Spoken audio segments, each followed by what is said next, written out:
সালাতুল আওয়াবিন।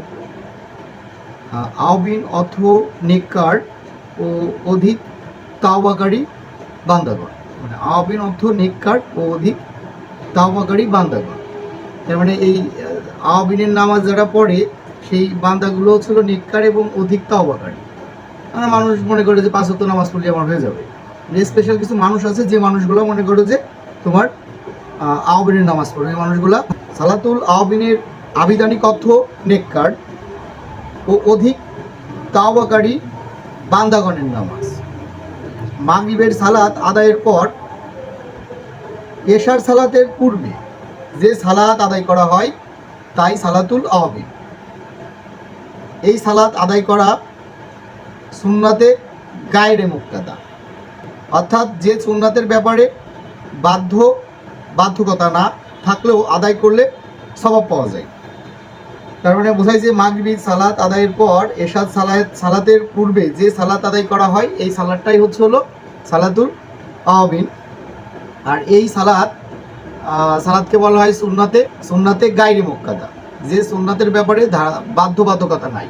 মানে তুমি ইচ্ছা করলে পড়তে পারো, ইচ্ছা না করলে না পড়তে পারো, কিন্তু যারা এটা আদায় করে তারা অনেক সওয়াব পায়।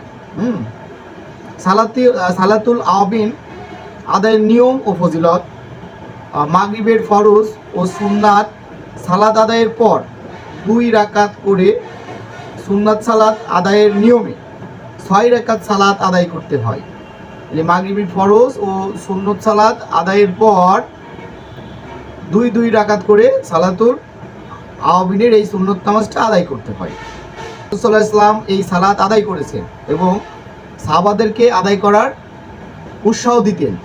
সালাতুল আওয়াবিনের ফজিলত সম্পর্কে রাসূল সাল্লাল্লাহু আলাইহি সাল্লাম বলেছেন, যে ব্যক্তি মাগরিবের পর 6 রাকাত সালাত আদায় করে মাঝখানে কোনো মন্দ কথা না বলে তাহলে সে 12 বছরের নফল ইবাদতের সমান সওয়াব পাবে।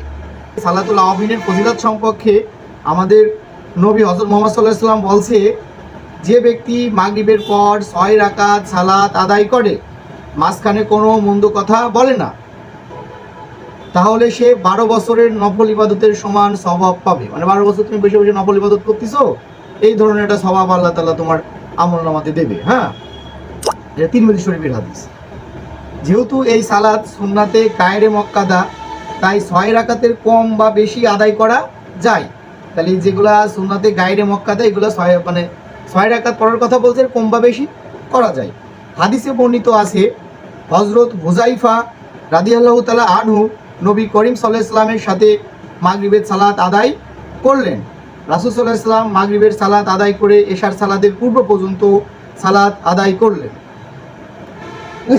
মাগরিবের নামাজের পর থেকে তোমার শেষের পর থেকে ঈশার নামাজ পর্যন্ত উনি সালাত আদায় করলেন। মানে মাগরিবের পর থেকে ঈশার ওয়াক্ত পর্যন্ত উনি সালাত আদায় করলেন। তারপর এই অভ্যাসটা করবো মাগরিবের নামাজের পর। প্রতিদিন আদায় করতে না পারলেও বিশেষ দিনগুলিতে যেমন জুম্মার রাত, রমজান মাস, ছুটির দিনে আমরা সালাতুল আওয়াবিনের নামাজটা পড়তে পারি। এখন আমাদের মুসলমানদের অবস্থা হচ্ছে কি, আমরা 5 বার উক্তীয় নামাজই পড়বার পারিনি, তাই না? বন্ধু ফোন দেয়, তারপরে হলো তোমার কাজ থাকে, টাকার দাম দেয়, অথবা বাজারে মার্কেট অথবা হোটেলে গেছি খাবার, কিন্তু আজান হয়ে যাচ্ছে, ফরজ নামাজের খবর নেই, কিন্তু আওয়াবিন পড়বো কোন সময় না? কিন্তু যারা অনেক ভালো মানুষ, যারা অনেক ধর্ম পালন করে, যারা তোমার তাদের নিবেদিত প্রাণ ধর্মের প্রতি এক শ্রেণীর মানুষ আছে যারা সবসময় দুনিয়ার বুকে চলে, তোমার জিকির আজগার করে, তসবিহ গণে, কোরআন তেলাওয়াত করে, মানে সার্বক্ষণিক ইবাদত বন্দেগীর ভিতরে যায়। এই শ্রেণীর মানুষগুলো তোমার এই নামাজগুলা পড়ে, কারণ তাদের ধ্যান খেয়াল সবসময় সর্বদাই সৃষ্টিকর্তা। এই জন্য তারা মনে করে কি, তাদের দিলও অনেক নরম, তাদের ভিতরে কোনো তাড়াহুড়া নেই।